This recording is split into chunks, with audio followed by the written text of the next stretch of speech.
সুন্দর যে ফুল, বিউটিফুল, রঙিন যে ফুল, কালারফুল, ঘর ভর্তি ফুল, হাউসফুল, হাত ভর্তি ফুল, হ্যান্ডফুল, বেদনাদায়ক ফুল, পেইনফুল, লজ্জাপতি ফুল, শেমফুল, কৃতজ্ঞতা জানানোর জন্য যে ফুল, থ্যাঙ্কসফুল, শক্তিশালী যে ফুল, পাওয়ারফুল, আশ্চর্য ধরনের যে ফুল, ওয়ান্ডারফুল, যত্নে লালিত যে ফুল, কেয়ারফুল, শান্তির প্রতীক যে ফুল, পিসফুল, সফলতার প্রতীক যে ফুল, সাকসেসফুল।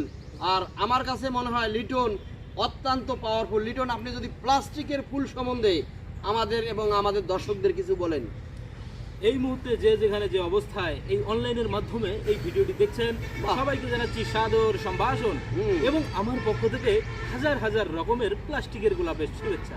হয়তো কেউ কেউ ভাবছেন সব অনুষ্ঠান তাজা গোলাপের শুভেচ্ছা দিয়ে অনুষ্ঠান শুরু করা হয়, আমরা কেন এ ধরনের প্লাস্টিকের গোলাপ দিয়ে অনুষ্ঠান শুরু করি? আসলে কেন শুরু করি, কি জন্য শুরু করি, কার ব্যাপারে শুরু করি, সেটা বলা বড় মুশকিল। অনেক সময় দেখা যায় অনুষ্ঠান শুরুতে সবাইকে একটি করে তাজা গোলাপ দেয়া হলো, অনুষ্ঠান দেখতে দেখতেই ফুলটি ঝরে গেল, ডাঁটাটি ফেলে দিল বাহিরে, নষ্ট হলো পরিবেশ, দূষিত হলো বাতাস। এভাবে পরিবেশ নষ্ট হলে, বাতাস দূষিত হলে আমাদের বাঁচাটা আর সম্ভব হবে না।